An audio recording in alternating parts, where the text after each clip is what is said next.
Well, thank you very much, Mark. First of all, thank you very much for inviting me here. And thank you very much for creating another opportunity to learn something.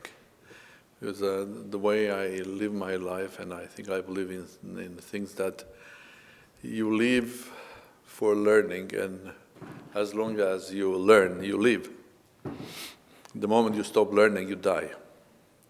This was years ago that I said the same things to Financial Times. They were writing this lunch with me, and they put that as a title. I think it's a title, And I learned a lot today. So thank you very much for filling my one day of my life that I really living, having exchange and learning from you. Well, I'm not going to tell you about this world. Of course, each of you have wonderful experiences of life, and you know what to do and how this world is moving. I will just reflect probably a couple of ideas that came here, or a couple of those that you didn't speak about. And the first one is about the state of the world. It reminds me the old joke that is told in many different ways. Old, I mean, it is around 25 years old. In reality, it's not a joke, it's a real story that I was witness because I was Armenia's ambassador to UK, early 90s, and President Yeltsin was flying back from America, and he stopped in Shannon. And I was asked by Armenia's president to go and deliver something to him personally. So I went, and his airplane landed there, and that was the famous story that he was not coming out from the airplane for this or that reason, for this or that taste, or for this or that taste of life. Eventually came out, and there was the famous question asking him about the state of Russian economy in one word. So it was translated into Russian, одним словом. So in one word he said, good.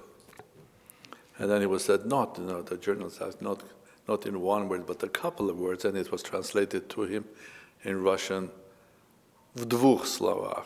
So it said 2 words, and said in 2 words, not good. So what's the situation of this world today? Bad. In 2 words, not bad at all. So it depends how do you look at this world today, and do you see only the troubles, problems, or you see opportunities? I think indeed we live in a world which is bad, behaving badly, very badly, but we are on the crossroad, and this is what we have to realize. This is a crossroad of our history as humans. I'll come back to that, but let me just reflect one important issue, because we spoke about UK, and we spoke here about family offices. I mean, you were speaking about family office. Nobody spoke about family. If you're going to invest somewhere, and it's a family office, eventually if you like that place to invest through that country or city that you're going to invest, eventually you'd like to live there, no?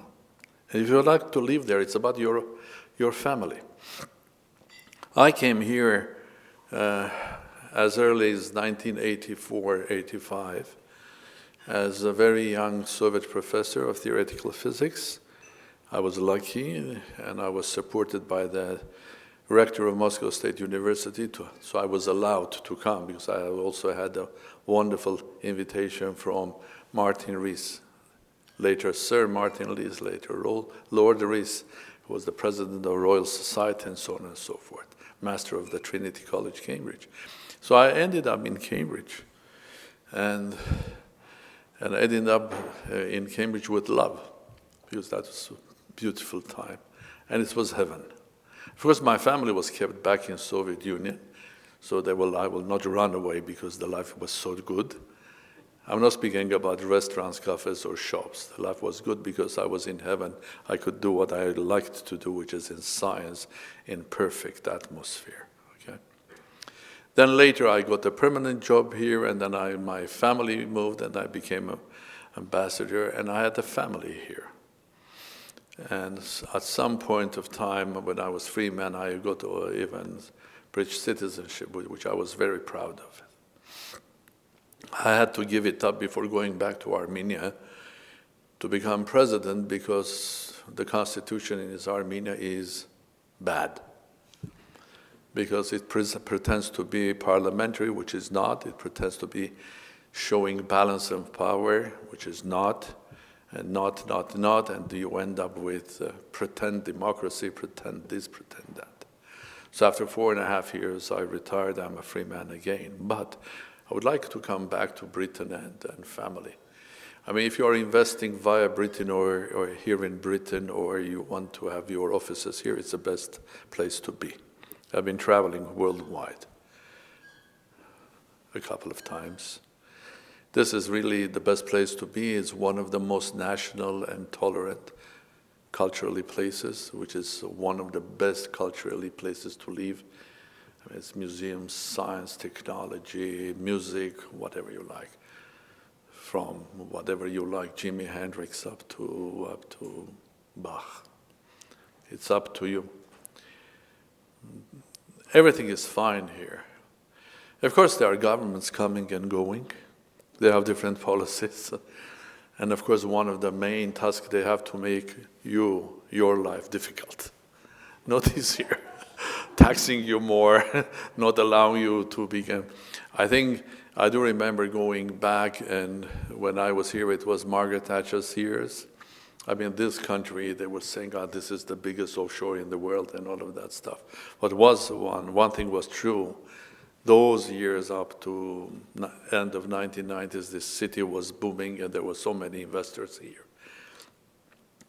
And that's why I was educated here when I started making money as a businessman. I had money from my computer games, but when I started making money, and one of the best investments I thought was buying real estate in London, in the center. That's an investment we'll never lose. Not true. That investments are in the center of London are losing their value today. And it's thanks to some policies. I'm not going to criticize anything, but it's thanks to what's happening in the world, and so on and so forth. So I'm coming closer to the next idea about predictability and certainty. But family matters, and that's why praising United Kingdom was one of the best places to live, maybe the place to live. There is one handicap which is important, I think, for a family office, and for all of us, it's education. This country has a wonderful educational system in private schools, not in public schools. I spoke about this probably early 2000s in Davos, when Tony Blair was prime minister. They put together British representatives for a lunch, and he was speaking about labor. As one of the famous friends that you all know, politicians, pushed me and said, "Armen has a different opinion about education." And I was forced to tell, and I told how the educational system has to have one also important component there. Okay, and that component important is finding a talent at school. Basically opening the individual qualities of every child. And I started telling how it should work. That the task of a teacher should be not only just giving some sort of a knowledge, creating some understanding of the world or skills, or being competent and confident and all of that stuff, but also finding a talent, because every child has a talent. There are children that have talent in mathematics and physics. There are children that have talent in music. There were children that have talents in sports. There are children that have talent in craftsmanship. And there are children that have talent to talk. There are children that have talent to listen. I think the whole idea is to find talent in every child and support that talent. And it takes me back to the simple question, how on earth an evil empire called Soviet Union was beating America in space, sending the first cosmonaut to the space and being so powerful, while Soviet Union didn't have any economy, big industry there, it was not there. And the answer was, in Soviet Union, for this or that reason, mainly for the reason of ideology, Soviet Union got it right in education.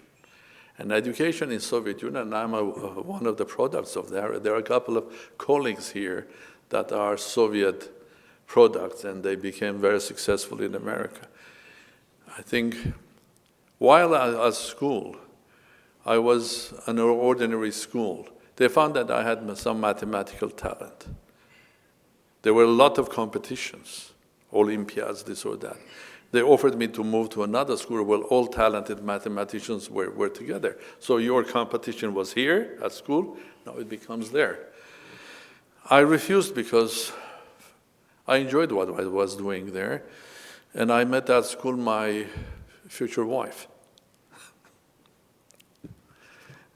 I married her after 8 years, and we're together for 42.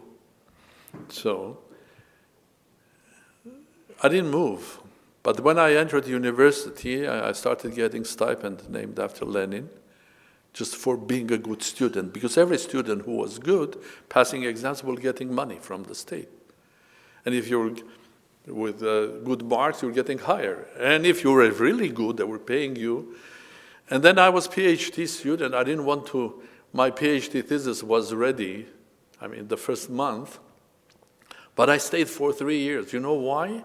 They were paying me stipend, which was higher than the salary of associate professor. This was, and I told that was then as well, that Soviet Union, everything was wrong because of communism, because of these populist ideas of equality and everybody has to be equal. I come from there, it doesn't work. Always there'll be people that'll be more equal than others. And for having zero talent or contributing zero, being Politburo or Communist Party doesn't matter. Where Soviet Union got it right was at school. And the schools that we were going there were capitalist, highly, highly competitive. That's why Soviet Union was producing Olympic champions that represent great engineers and scientists that were beating America scientifically, not industrially. That's why Soviet Union had the best violin players in the world, and so on and so forth. So, unfortunately, because my boys also went to school here, this is the homeland of capitalism, but in educational system, you still have a lot of communism. The teachers and the educational system, and it's not only in UK, unfortunately, it's in Europe as well. Teachers have to have a task of finding talent and supporting that talent vigorously, because that's the future. That's the future of every family office. That's the future of technology. That's the future of venture. Okay. In Armenia, I'm coming from Armenia, there are a lot of talented boys and girls, and there is a boom of sort of new ideas. We have one unicorn, but they will get more and more. Because you have to give them this freedom. And using money from diaspora in Armenia, when I was there, they created a system of education out of the school educational system where every child can come and get a computer, top American computer, with top America-educated Armenian guy teaching them programming. Eventually, you end up with a company which is called PixArt. And they grow. You give them this freedom of innovation, creativity.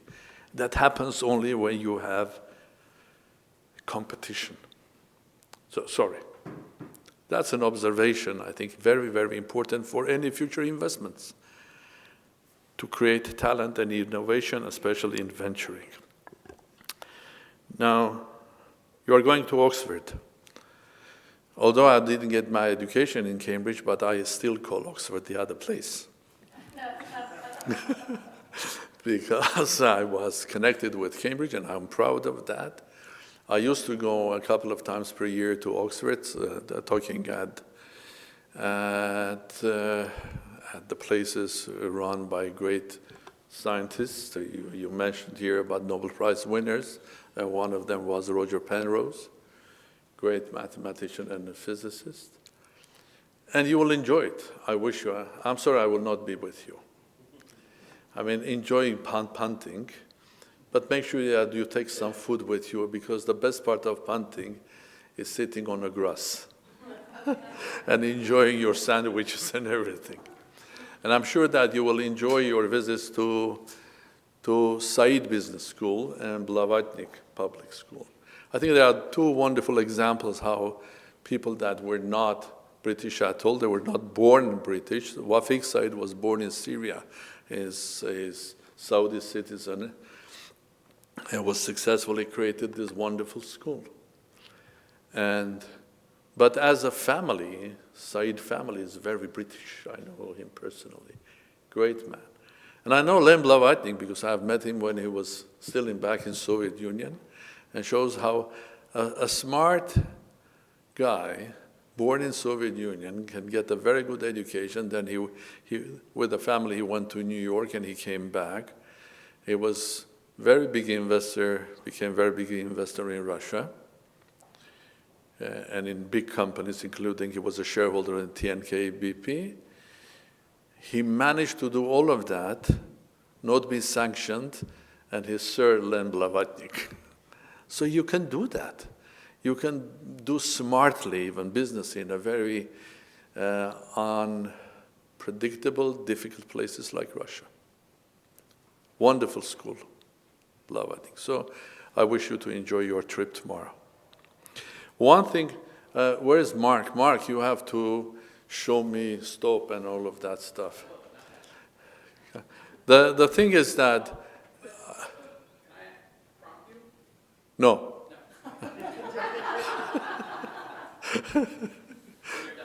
Yeah.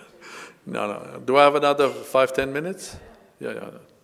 And I'll try to go to where you wanted me to be, probably. You didn't speak about God here. Money, you cannot invest money or think about the future if you don't take into account God. I don't mean God, the creator of all of this. I came to God as a scientist, physicist. I was doing research on theory of relativity and structure of cosmos. So you come to God through the idea and understanding of the beauty of this and absolute logic of this universe. I mean, the whole universe, you, me, galaxies, all basically made of just a couple of leptons and a couple of particles, just let's say 12 of them. Think about it. But there's always act of God in life. And act of God is important part of your business. Because you have to take into account, I don't think that act of God is the war in Ukraine. It's not act of God at all. But there are things happening that are changing. So is this world, I mean unpredictable things, is this world predictable or not? And where are we now? The way I see it, I was thinking about things for many years because I'm trained quantum physicist, a theoretical physicist. And I was always finding in my life similarities between material life, elementary particles behavior, and social behavior. So eventually I ended up trying to formulate what I mean is that this world is moving very fast to a new era. We humans. And when the Berlin Wall fell down, a lot of people got it wrong. They thought that this is the end of the history. Some famous American, Japanese scientists wrote end of the history. In fact, it was just the beginning of the new era. Why? Because the world has changed so much dramatically that it's the old laws and rules, they don't work. And it's because of that small thing which is called your telephone. And because all of that was created today thanks to what happened 100 years ago in quantum physics. When scientists wanted to understand how elementary particles work, and apparently they were not moving according to Newton's laws. In order to understand that, how they move and how to do, they had to not only just try hard, but to accept the idea that ordinary Newtonian logic doesn't work. It doesn't work at all. Because you are not speaking about the trajectories of particles and so on and so forth. You are speaking about things like principle of uncertainty. In our modern society, and because of the basically genius ideas of quantum physics, now we fly to space, we have telephones, we have whatever you like. We're dreaming that tomorrow we will have nuclear energy, which is absolutely clean. We are there with biotechnologies and understanding our codes, and we are there of acting as God and creating artificial intelligence that will replace us tomorrow, thanks to all the changes. So we are just at the beginning of a new era. And that's why I called it quantum world. And of course, if you live in quantum world, then you are exercising quantum politics. And the rules of quantum politics are not the same as with classical politics. And again, what happens now, the principle of uncertainty starts working. Because all of you, me, everybody, we're elementary particles that are communicating with speed of light through our telephone. Yes? Half of our lives is already virtual. And that virtual life is more important, becoming more and more important than our normal material life. The way we think about politics, okay, is different. We just don't basically speak about it. In classical politics, how people used to vote, once in 5 years going to the ballot voting, and then if you are lucky, your MP comes to you once or twice a year. How many times do you vote per day today? You vote 10 times through your Facebooks and everything. And it's registered, and it has huge influence, and it can change prime minister. Am I right or wrong? Welcome to the new quantum world, that everything is. And I think it's the time that we start thinking that we have to find a new principle of uncertainty in the public life. Because this is what you are going to be your life tomorrow. If you think you are going to live in a world that you can predict things, and you will be certain, you can be certain only in one thing, that your life will be not certain at all. But you have to understand, because we can live in that unpredictable, uncertain world if you start understanding where we live. If we continue living like in a classical world, we will fail one after another and will not understand why this is happening. Example, pandemic. We all discuss the fact that pandemic has changed the world. No. Pandemic happened because the world has changed. Because the way we trade in huge shopping malls, not only here in London, in Mongolia, because there are Airbuses, 380 people. The first case in China, the next one in Argentina. Good morning. Quantum effect.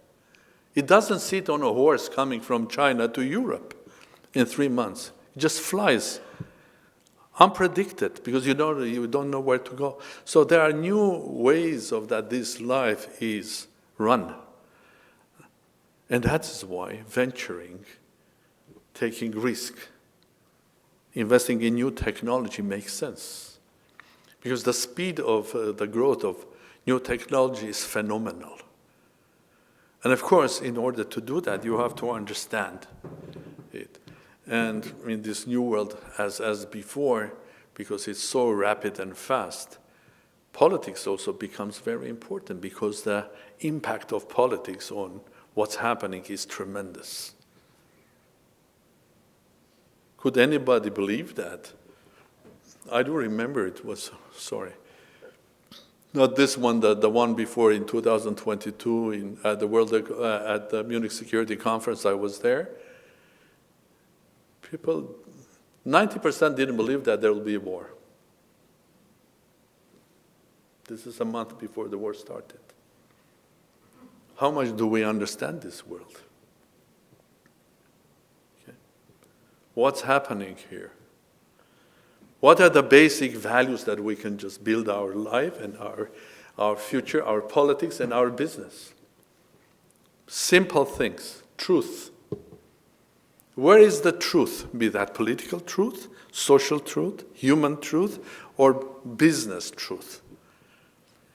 You're going to Oxford University. I read an article that was saying the most interesting or championed word in 2016 at Oxford University was the word post-truth. You create a false truth, you say something, okay? If you're a politician, you promise. Don't worry, you promise, because they will forget about your promise in 2-3 days. Continue. And then if not, you create a post-truth, basically manage through media, social media, to create the truth that never happened. I'm not speaking about Britain. I'm speaking of the world. I'm speaking more about the world that doesn't have the institutions of Britain that can protect you or help you to create the truth. So we are living in a world where truth is truth. I mean physically the truth, be that in business or science and anywhere, is a fantastically important and valuable commodity. So you should basically don't lie to yourself as well, first of all. Or pretend that you're saying, because we're living in the quantum world. Politics and entertainment always lived together.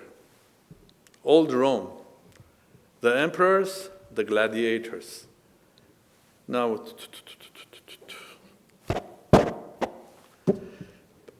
some of the successful politicians in the world are great entertainers. And they are elected directly because people recognize them. Because how do you vote? Through your telephone. It's not about the policies. It's the title of the article that you read. Entertainment, the number of those people. President Trump was a great entertainer. If he was not on television, who would know who was Trump? President Zelensky was a comedian, fantastically recognized. Cool. I get rid of this. Yeah. And so on and so on. In my own country, the current prime minister was a journalist, recognized face, and there was a revolution where I had to interfere as the president of Parliamentary Republic to stop the bloodshed. But this continuous merger of politics with entertainment, and so on and so forth. So the world is different. The world is quantum. I hope you will read the book that I have finished, and I finished it twice. I finished it once, then it was the COVID, and my publisher in America said, no, we cannot physically publish the book, let's wait. And in 2 years' time, there were so many changes and so many proofs that I was right. I said, I have to edit the book. Something that you didn't speak about, because the discussion here was, as in many investment conferences, is about United States, India, United States, Britain, Europe, China.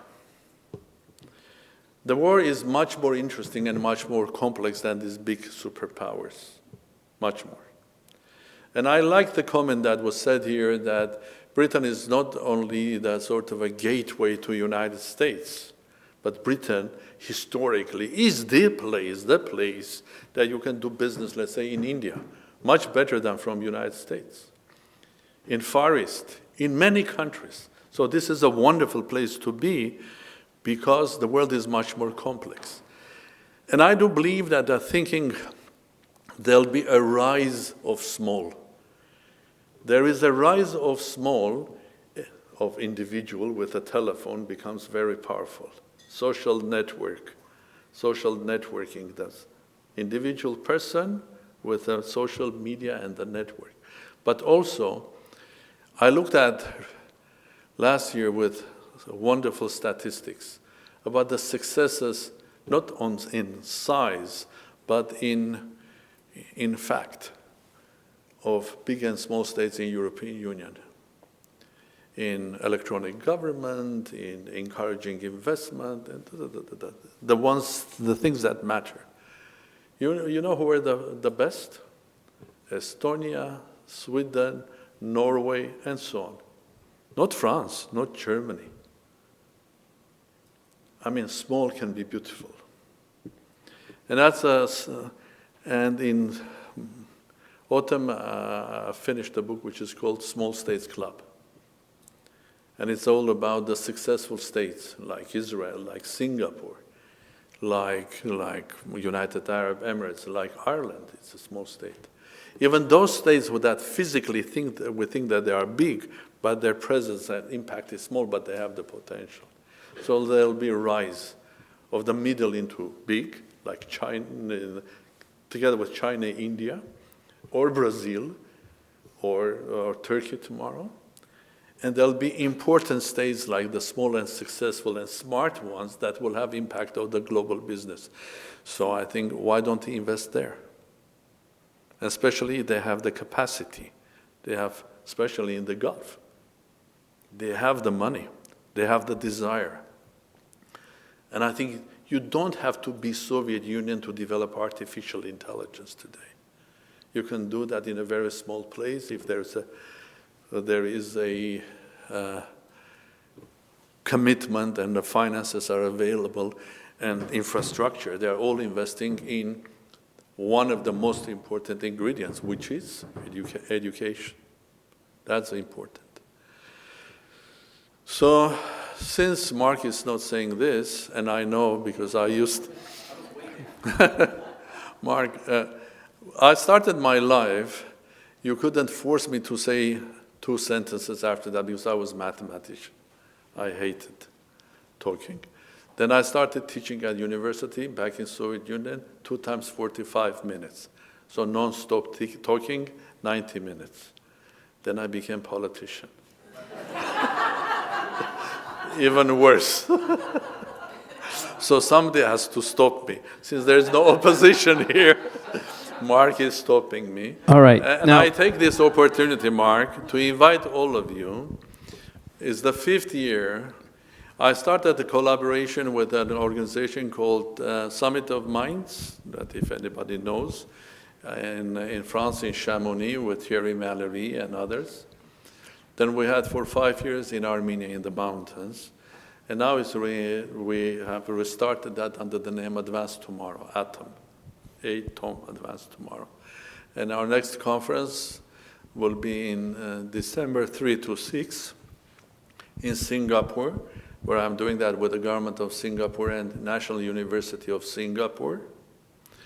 And it will be the same conference, 300, 350 people, top class, but unlike Summit of Minds and others, we bring top class politicians, National Security Advisor of the US government. It used to be First Deputy Prime Minister of Russia, Prime Minister of France, and that sort of thing. Because in order to be successful in investment, there's one ingredient that you definitely need in this world, is that daily changing politics. You have to have the feeling and understanding, because nothing is just fixed, and politics changed all the time. The theme of the conference is going to be health. It's going to be health and space, and we have the top guy from NASA, health and artificial intelligence. It's going to be health and well-being, and health and healthy life, health and public health policies, health and pandemics. So we'll have the top guys that created the vaccines being present there, so you will learn from them. And there'll be one day that we will be having debates outdoor.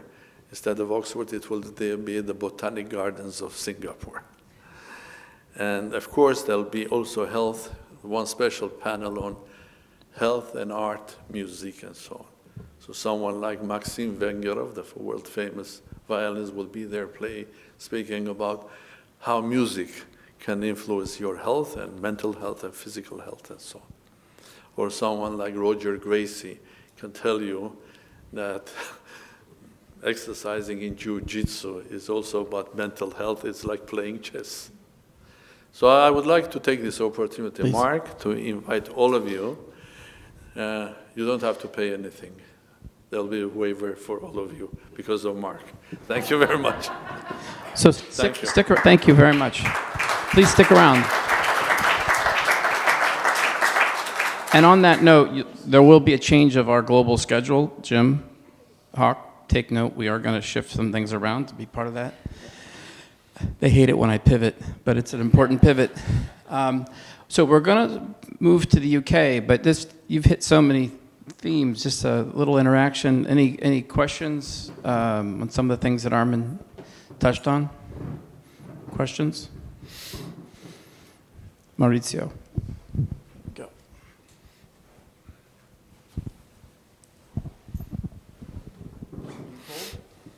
Are you cold? Yes, I feel like in the States.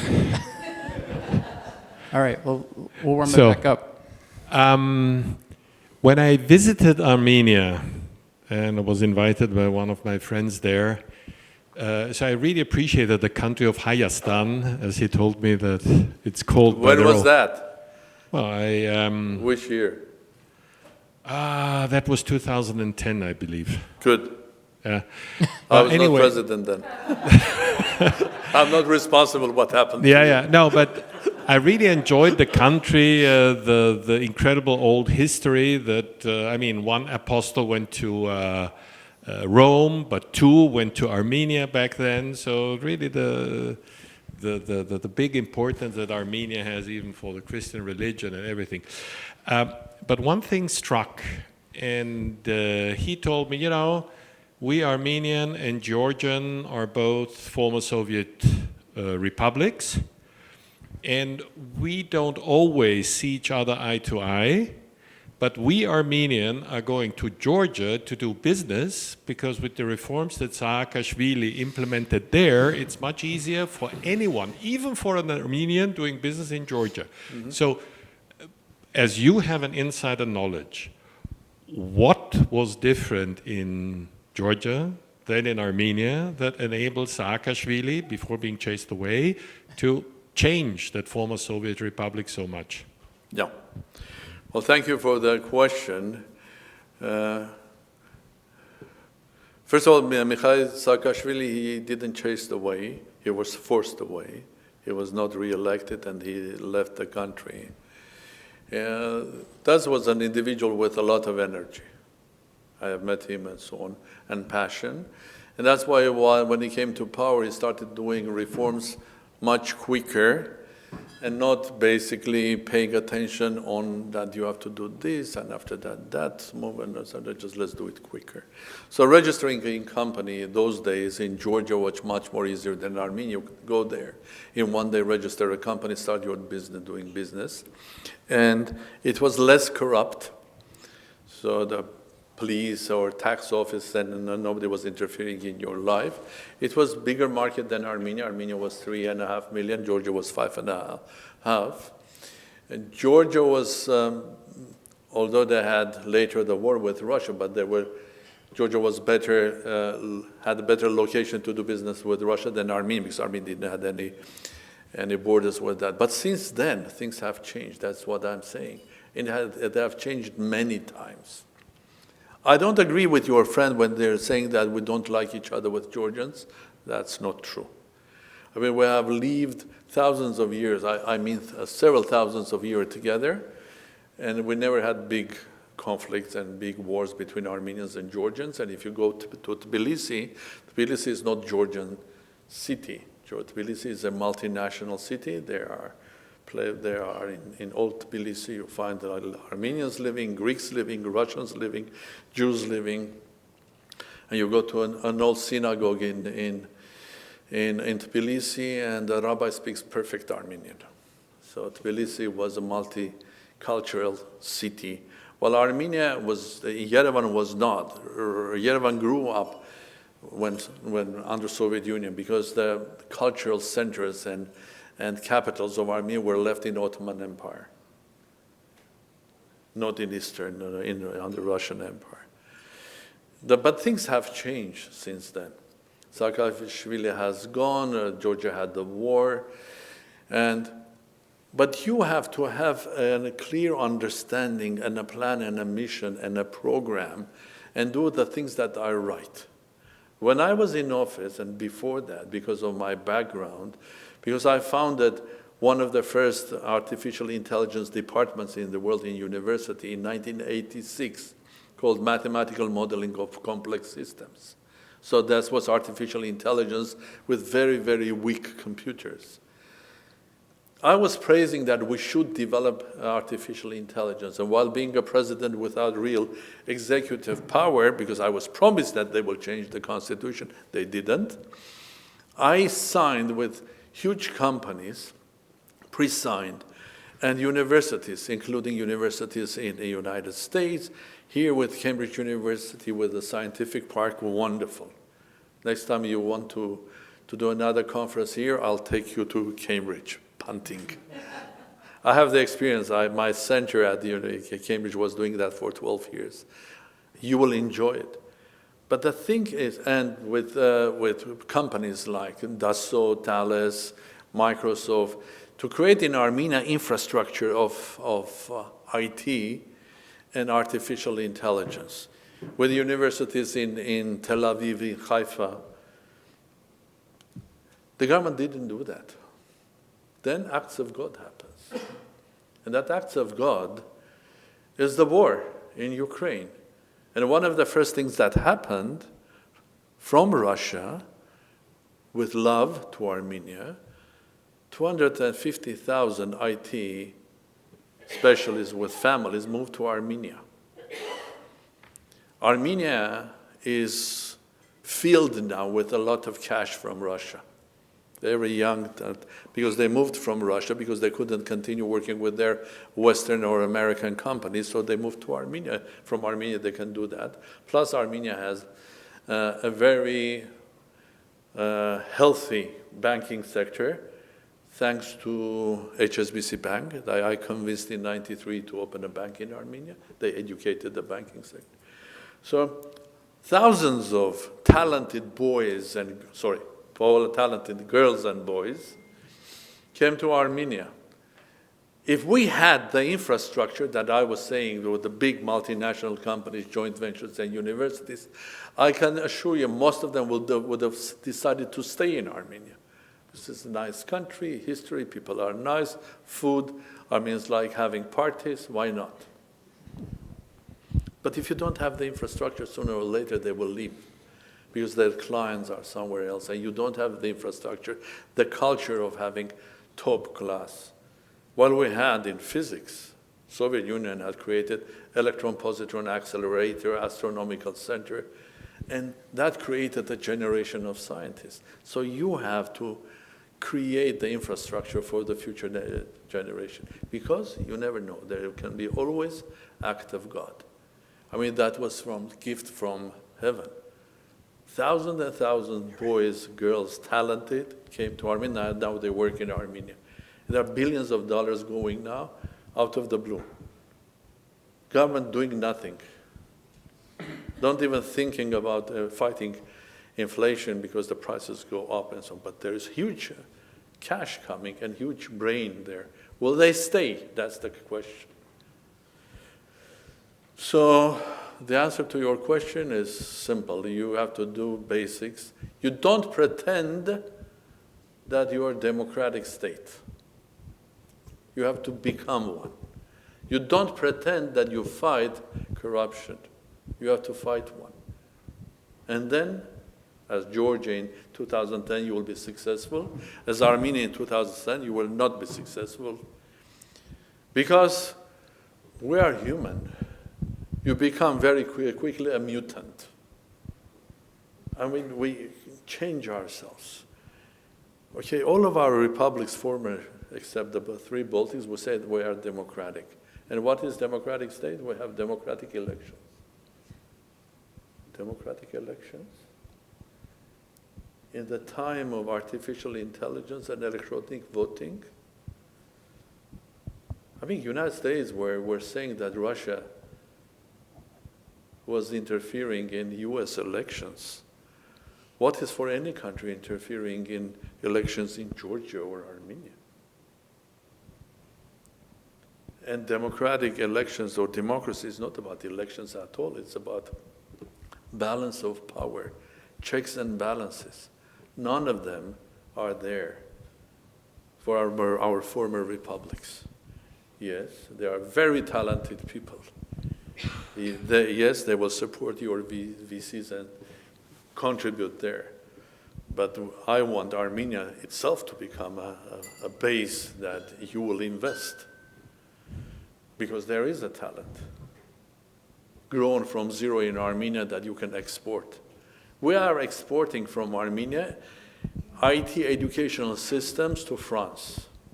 Can you believe that? Because we made it better than they do in France. How to teach kids to work on a computer. You can. Every nation is talented. You have to give them the right environment. But you cannot do it in an environment which is fake. We come again to the same story, truth and fake. You have to have real things.